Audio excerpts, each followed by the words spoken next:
Hello, bachcho. How are you? This is Atul Sinha. I am speaking on the behalf of Unacademy. This is my third lecture on modern India. That is chronology of expansion. We have in first lecture discussed that how Britishers came in India as a, that is, business person, and they try to indulge themselves in the that is business policies only previously. Then after, they make a relationship, that is political and economic relationship, with the local governments, and then gradually they started conquering whole India. बच्चों, यह मेरा history में तीसरा lecture है। 2 lecture हमने दिया है। We are talking about 1757 to 1857। 1757 से 1857 के काल में कैसे ब्रिटिशर्स भारत के मास्टर बन गए, इतना आश्चर्यजनक कि पहले ना तो ब्रिटिशर्स को विश्वास था, ना भारतीयों को पता था कि अगले 100 साल में इंडिया का होल्ड कैसे ब्रिटिशर्स पे होने वाला है। इसी पे मेरा फोकस है। We are developing a concept, not the chronology of events only. हम लोग फैक्चुअल क्वेश्चन पे इसके बाद आएंगे, जिसमें सारे कर्नाटक वार, मराठा वार, इस पे हम लोग विस्तार से चर्चा करेंगे।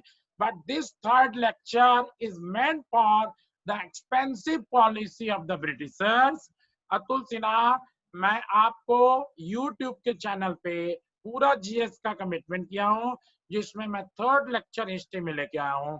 तो नाउ सी कि लॉर्ड वेलेस्ली की जो अपनी नीति थी, जैसे कि उसने अपने सीनियर का भी नहीं सुना, ना पे यहाँ पे इंडिया का किसी की बात को सुना, and he started that is manipulating the things in his own way. Let us start with the next part, chronology of expansion का second and last part. ठीक है, establishment of paramount by Hastings, Lord Hastings. Under the Lord Hastings, that is Lord Maurya, Governor General 1813 से 1823. The company first of all responded to the demand of the official in India, leading to annexation. मैंने बताया था कि Wellesley का period वो period था जबकि government कहती थी कि एनेक्सेशन नहीं करना है, आपको वहां पे ज्यादा इंटरवेन नहीं करना है लोकल में, और उसका पर्सनल एम्बिशन था कि वो यहाँ पे बहुत ज्यादा दैट इज एक्सपेंसिव पॉलिसी अपनाया, and he expended the British empire a lot. We have discussed that is by the geographical area as well as population wise how we extend the British rule in India.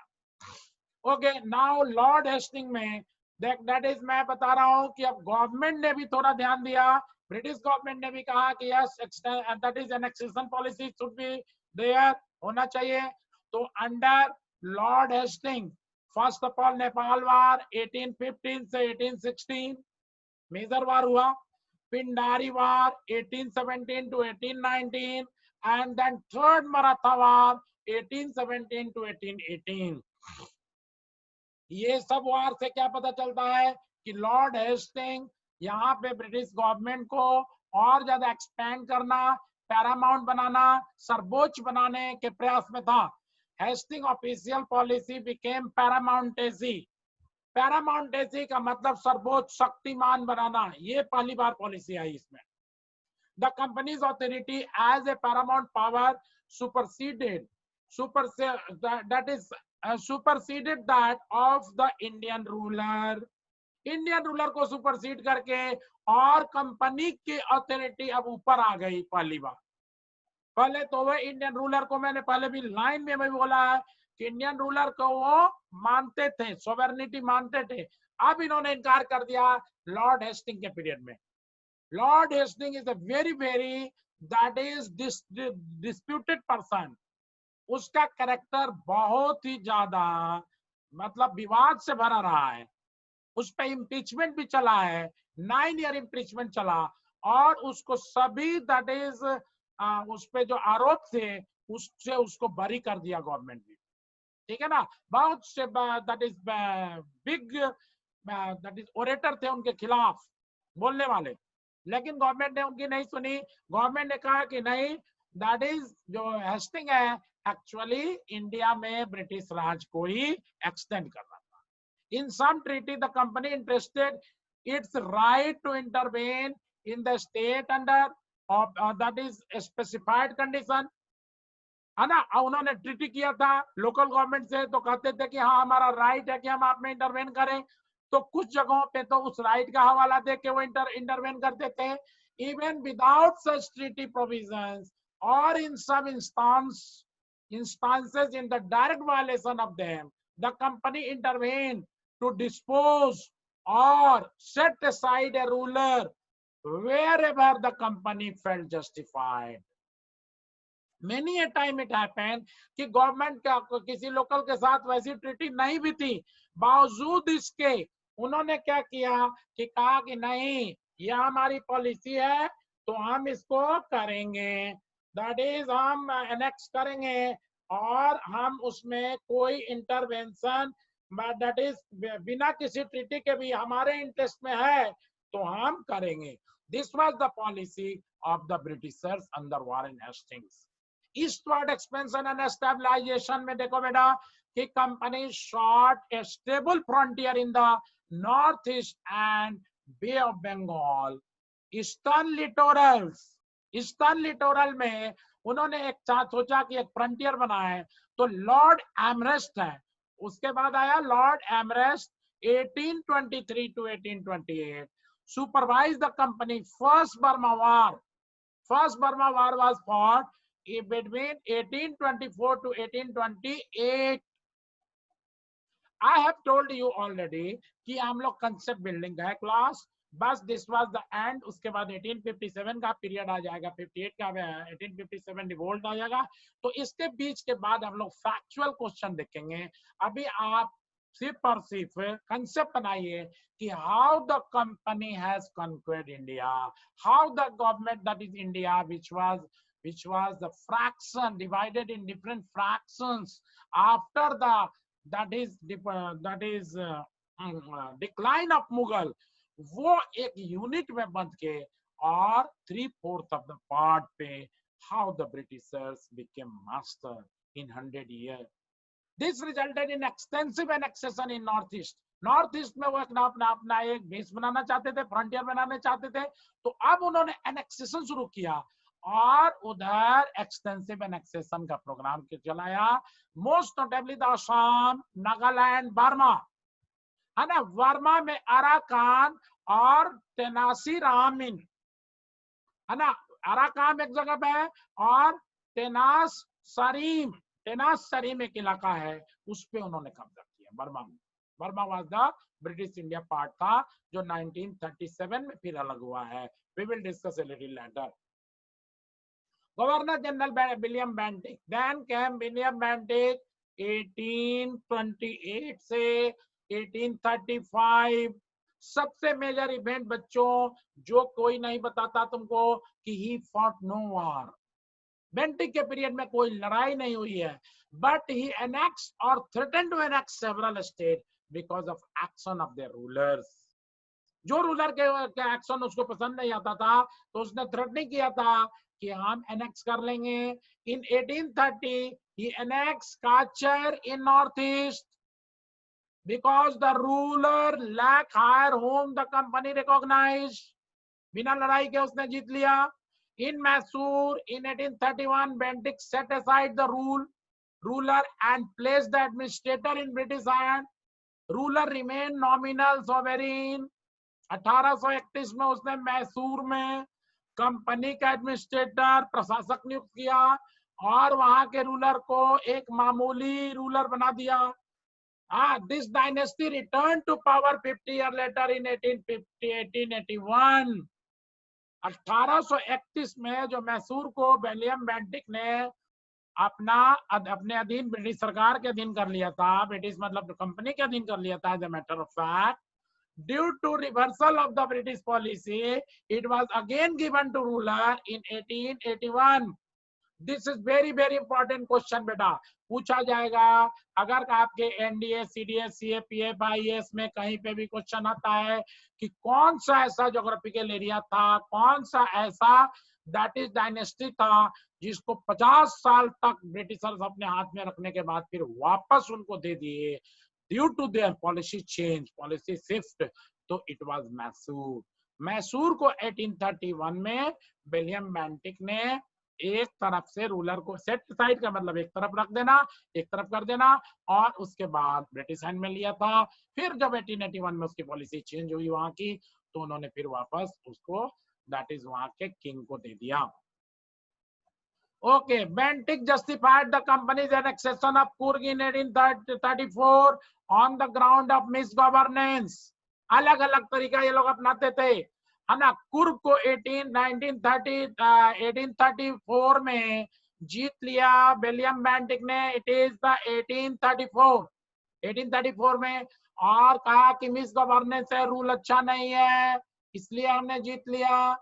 Okay, bye 1804 अब major shift है वहां से, है ना, court of director का।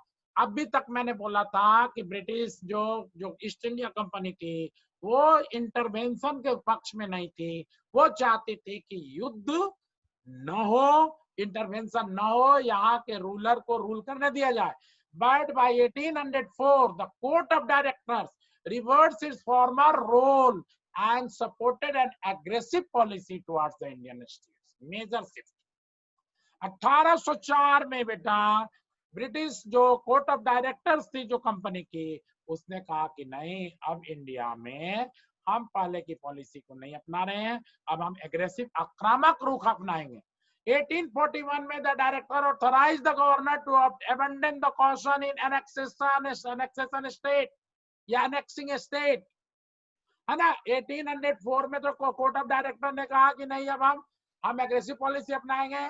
और 1841 में 1841 में डायरेक्टर ने गवर्नर जनरल को ऑथराइज किया कि अब जो है हम जो गार्डेड अप्रोच रख रहे थे, जो हम दैट इज पॉलिसी थी हमारी कि हम नहीं किसी में इंटरवेन करेंगे, उसको छोड़ो और राज्यों को ब्रिटिश में मिलाओ, ईस्ट इंडिया कंपनी के राज में मिलाओ।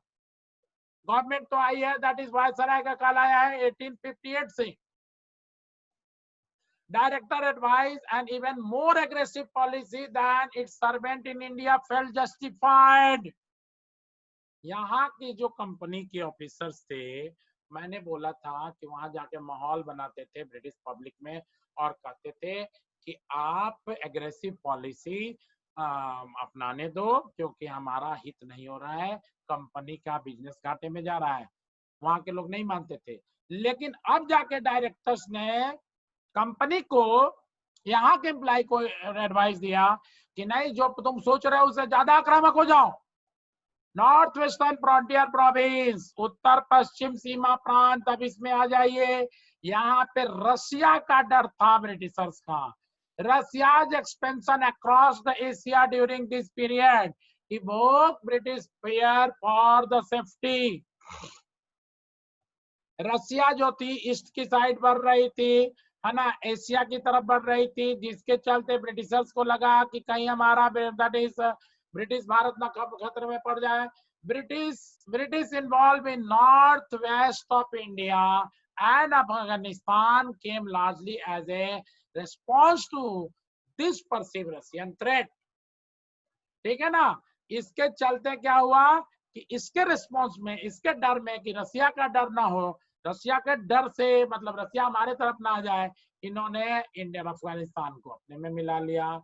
एंग्लो रशियन कन्फ्रंटेशन और of the Crimean war, Crimean war चला है बेटा 1854 से 1856 में, है ना। तो क्रीमियन वार विदेश में हो रहा था, reflected in part this British fear about India. तो उसका एक हिस्सा इंडिया में भी प्रभाव पड़ा कि इंडिया में लगा कि हाँ, हमारे रसिया का जो कन्फ्रंटेशन दूसरे जगह पे हो रहा है, it may not affect the British for that is India, and they started that is taking hard action against the rulers. Then came Lord Auckland. Lord Auckland आया 1836 से 42, 1836 से 1842 intervene militarily in Afghanistan. Military का पहली बार इस्तेमाल वहां अफगानिस्तान में हुआ to reinstall the depose king, जो वहां के किंग को हटा दिया गया था उसको फिर रीइंस्टॉल किया इन्होंने under the guidance of the company की देखरेख में। द फर्स्ट अफगान वार 1838 से 42 के बीच में। Then came Ellenborough, Lord Ellenborough 1842 से 1844। He annexed सिंध को एनेक्स कर लिया 1843 में। 1843 Lord Ellenborough annexed Sindh. Then came Lord Henry Harding का पीरियड है 1844 से 1848। Directed first Sikh war. सारे एक्सपेंशन हम लोग डिस्कस कर रहे हैं। हेनरी हार्डिंग 1844 से 1848। फर्स्ट सिख वार हुआ 1850 45 से 1846। 1845 से 1846 हुआ है first Sikh war, which result in the annexation of part of the Sis-Satluj Punjab. Sis-Satluj, Sis is par, trans उस पार। सिस सतलज पार्ट 1846 में एनेक्स हुआ। He threatened the raja of Kashmir with deposition की डिपोज कर देंगे Lord Ellenborough. Dalhousie policy of annexation next topic हमारा होगा बेटा। Lord Dalhousie very notorious, he credited with the maximum number of annexation. British काल में सबसे ज्यादा एनेक्सेशन लॉर्ड डलहौजी के काल में हुआ है 1848 से 56। He used a variety of justification for annexation. Annexation के लिए उसने हड़पने के लिए कई अलग अलग तरह का वो उसका तर्क देता था, इंक्लूडिंग हिज जजमेंट। कहता था कि हमारे जजमेंट में ठीक है that a late ruler had lack a legitimate heir, है ना, कोई राजा जो मर गया है उसका कोई वैध संतान नहीं है, इसलिए हम एनेक्स कर रहे हैं। That a ruler was misgoverning, कोई राजा है वो अच्छा से रूल नहीं कर रहा है, ये तर्क देता था। That the company had a need for the particular territory, या नहीं तो कह देता था कि इस टेरिटरी की कंपनी को जरूरत है, कुछ भी कर देगा। The total area annexed during Dalhousie term came to some $250,000 square miles। $250,000 square miles मतलब लगभग 680,000 680,000 square kilometre. 680,000 square kilometre he annexed Dalhousie। This was more than that of any other governor general। किसी भी governor general के कार्यकाल में जितना annexation हुआ है उससे सबसे ज्यादा डलहौजी में हुआ है। And total A quarter of entire annexation of the company from its inception. Company के आने के बाद जितने भी दैट इज एनेक्सेशन हुए हैं उसका लगभग एक क्वार्टर मतलब एक चौथाई डलहौजी ने किया है।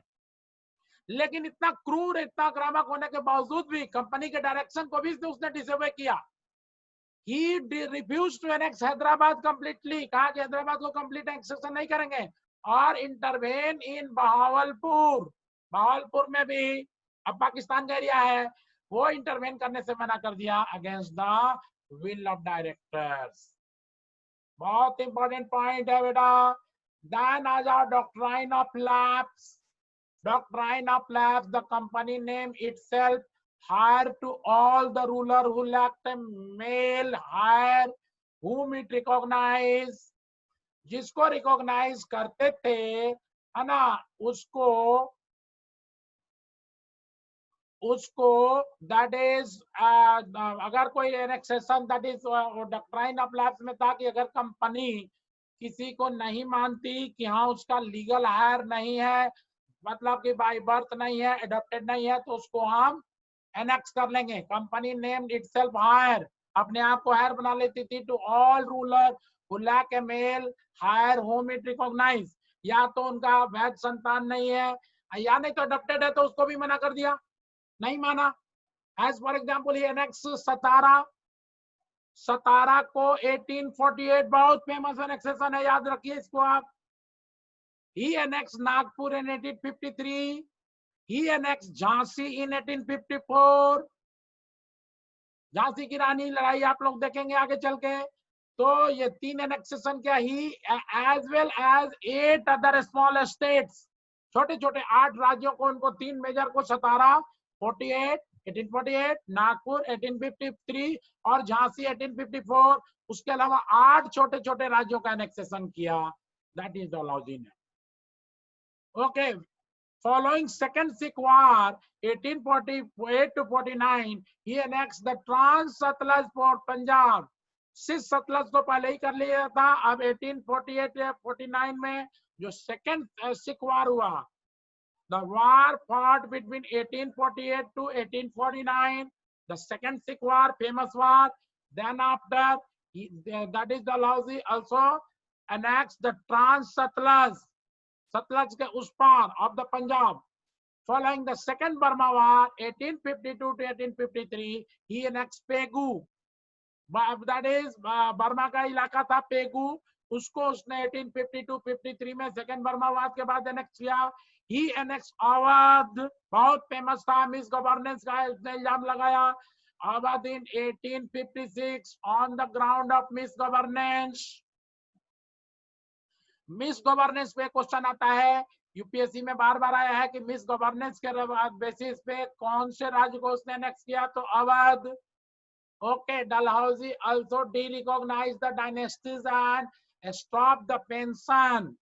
कई सारे राजे राजवाड़ों को मोटी मोटी इनकम मिलती थी पेंशन के रूप में, जैसे मराठा पेशवा को कानपुर के पास बिठूर में बैठा दिया गया था और बहुत हेफ्टी अमाउंट दिया जाता था, उन सबको डीरिकॉग्नाइज कर दिया, उनके डायनेस्टी को मानने से मना कर दिया। And stop the pension of these rulers. Example, Peshwa Maratha 1851, 1851 में पेशवा मराठा का पेंशन बंद कर दिया।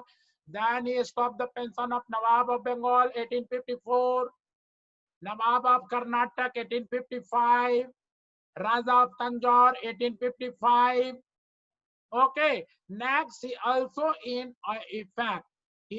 effect annexed Burma Berar from Hyderabad 1853 by administrating it directly, that is administration में ले लिया, in order to secure the subsidy due to the company। कहा कि कंपनी का जो सब्सिडी है, सब्सिडियरी अलायंस के अंतर्गत जो तुमसे डील हुआ था वो तुम फुलफिल नहीं कर रहे हो, तो हम उसको बेरार को ले रहे हैं, हैदराबाद से ले लिया। Okay, doctrine of lapse as a matter of fact did not originated with the Dalhousie. Very important point है बच्चों। जैसे ही डॉक्ट्राइन ऑफ लैप्स की बात आती है तो आपको लगता है कि डलहौजी आ गया। No, the policy was there। Doctrine of lapse did not originate with Dalhousie। He exercised it more frequently and extensively than any other governor general। किसी और गवर्नर जनरल से ज्यादा बढ़ चढ़ के उसने हड़प की नीति, जिसको डॉक्ट्राइन ऑफ लैप्स हिंदी में क्या कहते हैं, हड़प की नीति का इस्तेमाल किया, बार बार इस्तेमाल किया। This is the main point. मेरे एनडीए के सीडीएस के जो भी बच्चे देख रहे हैं, सीएपीएफ पेपकैट के, उनके लिए मैं मैक्सिमम हिंदी में भी बोल रहा हूँ।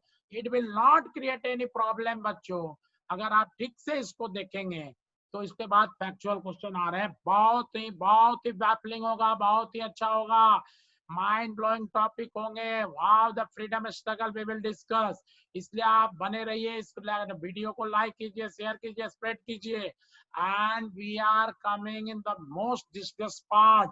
हमको किसी टॉपिक को छोड़ना नहीं है, इसलिए हम तो बिल्कुल एक कंसेप्ट डेवलप कर रहे हैं, so that you can develop a concept in the same way to clear the exam. कभी भी डायरेक्ट क्वेश्चन नहीं आ रहा है, बहुत सारे घुमा के क्वेश्चन आते हैं, और मेरा मानना है कि इसमें आपका एड्रेस होगा। the Raja of Satara and Jhansi had each adopted a son prior to their death in 1847 and 1853 respectively. है ना, ऐसा नहीं था कि खाली उन्होंने कहा कि यहाँ कोई हार नहीं है। उसका दो एग्जाम्पल दे रहा हूं कि सतारा का राजा और झांसी के राजा ने दोनों ने अपने जन्म में ही, अपने जिंदा रहते ही, है ना, हायर एडप्ट किया था और बताया था कंपनी को, लेकिन उसको भी कंपनी ने नहीं माना। But company refuse to acknowledge the adopted son as a heir. दत्तक पुत्र कहते हैं उसको, गोद लिए हुए बच्चे को, दत्तक पुत्र को मानने से मना कर दिया कंपनी ने। कहां पे? सतारा में और झांसी में। 1847 में ही सतारा में राजा ने ले लिया था गोद, 1853 में ले लिया था झांसी के राजा ने, लेकिन कंपनी ने नहीं माना। In Nagpur the ruler had no son normal और एडप्टेड। नागपुर में कहानी अलग थी, ना नॉर्मल बेटा था ना अडॉप्टेड सन था। The company annex the Nagpur state at the राजा's डेथ इन 1853। 1853 में राजा के डेथ पे उसने, दैट इज डलहौजी के पीरियड में एनेक्स कर लिया गया। तो this is all about the expansion period. Main point जो था बच्चों, हमने 1857 से 1880 तक का, 1857 तक का, 1757 से 1857 के पीरियड का एक आलोचनात्मक व्यू आपको दिया। मेन पॉइंट बताया कि on what ground the annexation done, what were the plea, whether it was wrong or right, we have to assess। ये तो अलग से विवाद का विषय है, लेकिन ब्रिटिशर्स ने जो तर्क दिया, जो हिस्टोरियन ने तर्क रखा, जो उन्होंने उसको लेजिटिमाइज किया कि हाँ किस ग्राउंड पे उनका एनेक्सेशन राइट था, उसको बहुत ही अच्छे ढंग से, खूबसूरत ढंग से हमने डिस्कस किया है। ये 3 वीडियो आप अच्छी तरह से कोरिलेट करके देखें। Then we will start the factual. Next topic मेरा फैक्चुअल होगा, जिसमें कर्नाटक युद्ध, दैट इज मराठा युद्ध, इन सब के पूरे कॉज को, उसके इफेक्ट को आपके आने वाले एग्जाम के पॉइंट ऑफ व्यू से 6 सितंबर, 11 नवंबर जो एनडीए सीडीएस का एग्जाम है, जो कमिंग सिविल सर्विसेज का एग्जाम है, उसको मेन फोकस करते हुए सभी क्वेश्चन डिस्कस होंगे और हम आपको एमसीक्यू भी लेके आएंगे। अगर इसको लाइक कीजिए, स्प्रेड कीजिए और सब्सक्राइब कीजिए, it will help you lot. बच्चों, दिस इज अतुल सिन्हा। अगर कोई प्रॉब्लम हो 7982650635 पे आप कांटेक्ट कर सकते हैं। Okay, bye bye, see you.